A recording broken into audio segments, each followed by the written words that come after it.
Guys, this video is going to be very different from our usual entertainment style videos. So if sad stories aren't really your thing, you could definitely go ahead and click off because today's story was never supposed to happen. This video was never supposed to be put up. It was supposed to be a happy ending, and we thought it was a happy ending, but unfortunately, my pet bird, Claptrap, he's a cockatiel. He ended up passing away this morning at around 9 o'clock in the morning, and I was live on stream at the moment when it happened, and I quickly ended stream. But pretty much, I just wanted to take it back to the beginning, guys, of how this all came to play. So pretty much the other day I was recording my Mr. Beast tattoo video, and I figured it'd be a good idea to include Clap in the video and just have him perched up here on my shoulder. Now, he's very young and he doesn't have very much flight experience, so I know I've taken him out before, outside the house before, and I've had, like, he's flown before, and he doesn't fly very far. But that night the wind was very heavy and I hadn't looked up the weather before I went outside with him. I just plan to come in this car, record the video, and go right back inside. The usual is something that we usually would do, but something told me that I shouldn't take him outside that night. Something told me in my head, I'm a very spiritual person, and I really should have, went with my gut, went with my spirit, telling me not to take him out. But I ended up taking him out still. He was very frightened and he was very flustered, in the dark and stuff like that. And when we went outside, to go back inside, when I had finished recording, a gust of wind pretty much came by and he got startled. He ended up like flying off of my shoulder, and he flew astronomically high compared to, how he usually would fly. He flew onto the neighbor's roof, and he was on the left side of the neighbor's roof, and I ended up knocking on the neighbor's door telling him, hey, listen, my bird is stuck on your roof. I don't have a ladder or anything to get up there. Do you have a ladder? The neighbor said that he had a ladder, but it wouldn't be able to reach up top all the way to the roof. But we tried it anyways, and we saw that we couldn't make it up the roof with that small ladder. So what ended up happening was the neighbor said that since he's taller, he'll go up top and he'll try to take a pretty much long piece of styrofoam and like shoe Clap off of the roof. But when that ended up happening was, like, I wanted to go up initially, and I also blame myself for this because I really should have went up on the ladder. But I mean, the neighbor didn't want me, on the ladder. It could be, safety concerns and things like that too, and also that he's taller. But regardless, he went up on the ladder and he went to go, kind of fling Clap away. And the way he flung the styrofoam was pretty much like he was trying to get Clap, get rid of Clap. You know what I'm saying? Instead of trying to, get him to our side of the roof, he was pretty much just flinging it, just like, get off my roof, pretty much. And that was a little, annoying. And what ended up happening was he was flinging the piece of styrofoam, and Clap flew from the front left of the roof all the way, in the back. And I thought that he had flown, he was still on the roof, but he actually wasn't. And I'll get into that a little bit later on. But after he flew again, we were looking for him. We couldn't find him anywhere in the grass or anything. So I thought that, there still might be hope, and he might be, on the roof still. So I ended up calling my parents and getting them over here. My dad has a bigger ladder so that we were able to get on the roof and check, but unfortunately he wasn't on the roof. He wasn't anywhere in the grass, and it was also nighttime. It was pitch black outside. There's not much lighting outside. We're shining our lights, we're doing a full-on search, and we're calling out for him and stuff. And I was starting to lose faith, but I still had hope that he was out there. I prayed to God. I broke down, man. I was devastated. I didn't know what to do, but I tried. I tried, and I couldn't stop thinking about him, and I couldn't rest. We have a very, like, a foresty area behind the house, as well as a canal type of area. So I figured, he's most likely in a tree in the wilderness. If he is alive and surviving, that's where he would be. So as a last resort, even though it was nighttime, me and Julie still decided to go in the back and check the forest. So what we ended up doing was we got in the car, we drove over to where we can enter the foresty area, and it started pouring rain terribly, like very bad. This was when I was feeling extremely and utterly defeated because I really thought, I thought the worst. We also have alligators back there and stuff. There's predators, there's raccoons, natural predators. There's a bunch of things back there. Nobody knows exactly what's back there, so you can only hope for the best. And it was raining really bad. We tried to go into the forest, but it just didn't make any sense, because although we had flashlights, it was still pitch black, and it would have been damn near impossible to find him. So we ended up going back home in the pouring rain, and that was when we decided to call off the search for the night. We were searching for a good around 2-3 hours in total, and we just couldn't find him. I had a restless night. I couldn't sleep. My friend came over, to comfort me and stuff. I have a very strong support system, and I appreciate everybody for supporting. But at the end of the day, we did not find him. So the next day rolls around. I wake up at around 4 a.m. I had only gotten like 2 hours of sleep, barely eyes half open and stuff. And after I woke up at 4 a.m., I decided to go outside the house again to look for him, but it was still pitch black. So I was looking for around 30 minutes, obviously didn't find him. So I went back in and I Googled, exactly when the sun rises so I can be outside at that exact time. So it was around 6:30 that I came back outside the house. I had notes with me this time that I bestowed to each and every single one of the neighbors, letting them know, hey, like, my bird is on the loose. If you guys see anything or hear anything, definitely let me know. So then me and Julie as well went out, at around that same time, 6:30, and we're looking up and down for a good hour plus. We were bringing his cage. We have his little bell with him, his favorite food, everything, just doing anything and everything we possibly can to find this bird. We checked all the different neighbors' roofs, the night before, and that same day we checked every possible like crevice and creek that he could have been in. And he's so tiny, and it's like he needs to call to us in order for us to hear him and know exactly where he is. So at this point it's 12 p.m. and we were searching for him via increments throughout the entire day, and we just could not find him. Nothing came up. We were getting super frustrated and flustered, and I decided that it was time for me and Julie to go in the back by the forest and go check for him. But before I went outside to go check for him, I started calling for him with my other birds. So as I was whistling and calling, they were also calling at the same time. So eventually, within 5 or 10 minutes of doing that, I ended up hearing my baby boy. And I'll tell you, I've been fooled so many different times by other birds, and I knew my bird when I heard him, because I heard multiple different whistles throughout the day, multiple different calls, and I seen multiple different birds thinking that it was him. But I knew for a fact when I heard it this time, it was him. So I brought Julie over to see if she would hear the same thing as me, to see if he would call out to us again, which he did. And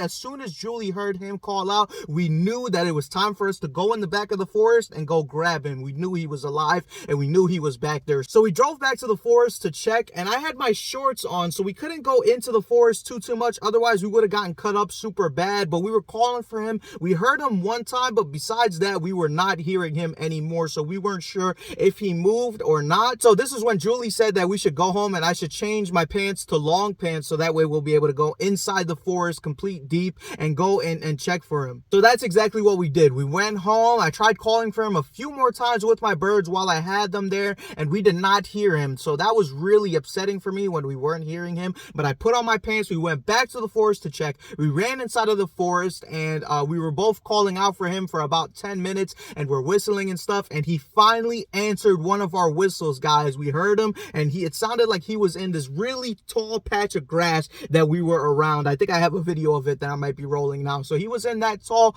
patch of grass, and he was coming. You could hear him rustling, coming towards us, getting closer and closer as we're calling him. I swear to God, it was like a movie, and I was crying. I was losing my shit. I could not believe it. Sorry about the cut, guys. Recording the video yesterday had me a little flustered, and I just couldn't finish the video. So where we left off, so pretty much we're calling him, and we're hearing him rustling, getting closer and closer towards us, when finally Julie gets a visual of him. I have a little video that I took that I'll probably be playing as well, but Julie got a visual of him, and then I just took the lead. I jumped in front of her, and I went to go grab him, to go pretty much pick him up, let him get on my finger.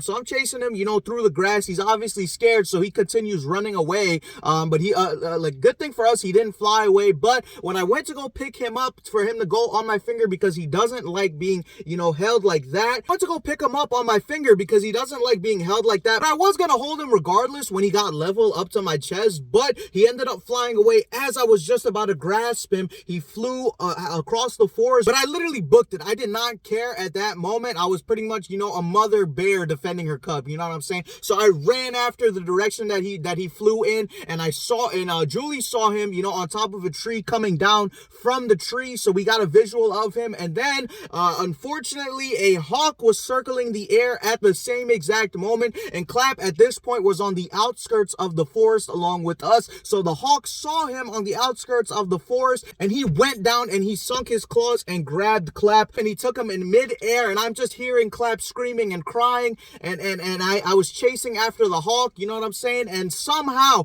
God, Jesus, I don't know who it was, I don't know what it was that made the hawk drop his prey, but he dropped Clap in midair over the canal area, because at this point we're on the outskirts, he's by the canal. He dropped him into the water of the canal, so it wasn't a hard drop, it wasn't a hard fall, and I got blessed that the hawk decided to drop Clap, so at the very least, you know, I could take him home with me and dissect the issue and see what's going on, and see if we'd be able to do anything for him. I quickly jumped into the canal, I picked him up, and man, that water was super mucky, and there's also, like I was saying, active alligators in there, so it was pretty risky, but I did not care. I was not thinking. I just action. After I picked him up, we quickly rushed to the car and we rushed home, and then we gave him a little bath first thing, and then we dried him up. We put him over his heating pad. I also have a few videos of that too, and you know, he seemed like he was getting better, but he was in a really bad state of shock. Like, he wasn't moving at first, you know, for that first 20-30 minutes he was not moving, and it was very scary, so because I didn't know, you know, if he was gonna pass away, like when was he going to pass away, or was he going to survive? But eventually, after that 30 minutes like passed, I put him next to his cage, and he went to his favorite spot. You know, he mustered up the energy to go to his favorite spot. You know, his wing was really badly messed up. He was also pretty badly scarred from the hawk and stuff, and he was bleeding, so we tried to stop the bleeding as best as we could. We didn't have any antibiotics. We couldn't find any antibiotics for him, and we couldn't take him to the veterinarian because unfortunately all the vets were closed in the area, and the closest one was an hour and a half away. And on top of that, you know, by the time we got to the vet, they might probably just tell us that, you know, there's nothing that they could really do, or if he had to do a surgery, the surgery would have been way too out of our price range, you know what I mean? Like, antibiotics and all those things are not gonna fix the problems at hand. We also tried giving him food and water and stuff, but he wasn't eating, he wasn't drinking any water, which was also a bad sign. But he went to his favorite spot, and he seemed like he was doing better. He seemed like he was recovering, and he seemed like he would pull through. You know, I really thought he would just pull through and have some crazy battle scars, you know what I'm saying? So I was monitoring him throughout the entire night, you know, checking up on him in increments and just being there for him as much as possible and making sure that, you know, he was good. And I just continued to check up on him. I could not think about anything else but my baby boy. Then we went to Walmart, and we actually got him a new area so that he could sleep in. The whole time that I'm buying him this, I'm just thinking, like, you know, am I buying Clap this, or am I buying this for Zero and Lilith? Because I really don't want to think this way, man, but the sad truth is just that he's not in good condition, man. And it was just so sad. It was just hard to see him in that condition, man. His wing was completely broken and messed up, and we did all we could. You know, I can't beat myself up too much. I can't, you know, bag on myself too much. Obviously, I made so many different mistakes, but at the end of the day, you can't play the blame game in these situations. You can't cry over spoiled milk. Things just happen, man. So, you know, overnight, I continued monitoring him, and then eventually I covered him along with the other birds and put them to sleep, you know, and at this point, I'm thinking that he's going to recover because he survived, you know, throughout the night. So I woke up the next morning, kind of trying to get back to my normal life. I had planned to go work and drive some Uber, you know, make some money, and like also live stream. So I got up at around 6 a.m. and I don't like to wake the birds up before the sun rises. I like to wake them up after the sun rises. So I decided that I would hop on live stream, and then I would wake them up, you know, during the live stream, you know, around 7:30, 8 o'clock, and I would just let them sleep and rest, because obviously I'm not thinking anything bad is gonna happen. So while I was live streaming, unfortunately, Julie had waken up, you know, around 7:30, 8 o'clock, the time that I was gonna go out to wake them up, and she woke them up. She unraveled the covers, and unfortunately Clap was on the bottom of the cage, completely stiff, you know, in a really bad state, very bad condition. I don't know if I could show it on YouTube. I probably won't, you know, but he was in a really bad like state of shock, and he was barely breathing, barely like blinking his eyes. You could tell he was on his final breath. You could tell he was in his last moments, you know what I'm saying? So I quickly rushed out. Yeah.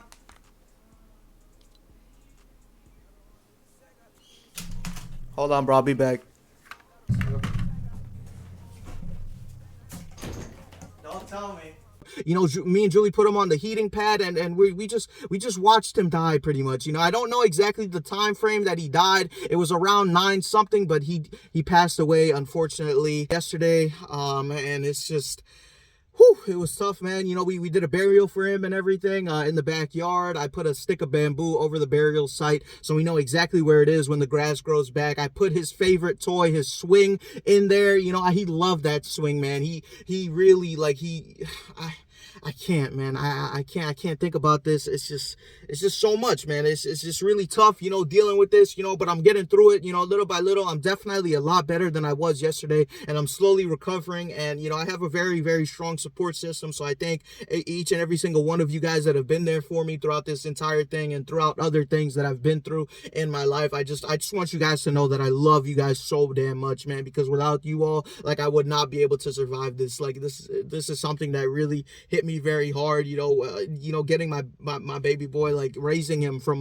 literally, he was 6 weeks old when I got him. I hand fed him. We had some really great memories. I had him on the first episode of my podcast, which, I do want to start that back up and stuff. And it's just, you never know when it might be your last memory, with a person, animal, or anything, and it's just sad. Yeah, I really cared for him, man. I really tried my best to take care of my birds, and, I was eventually going to upgrade his cage, very soon I was going to be upgrading his cage, and it's just sad, the way he went out, but I cannot ask for a more badass way for him to go out. He literally got picked up by a hawk in front of my eyes, dropped into the canal. I ran into the canal, picked him up, and he died in his favorite spot around his favorite people. And, honestly, I think that he was holding out that same morning, just so he could see me one last time. Honestly, I genuinely think that. I think that his spirit is watching over us. I think that he's in a much better place now. And, at the end of the day, at least he is no longer suffering. I just got to be positive about it. I cannot, let myself get down in the dumps. I'm a lot older now, and I've been through a lot of different traumas, and I've gotten through a lot of different things, man. It doesn't get any easier, I will say, but at the very least, I'm able to deal with it a little bit better, and I'm going to take it one day at a time, guys. I love you all. Thank you so much for watching, man, and I'm going to get through this, all right?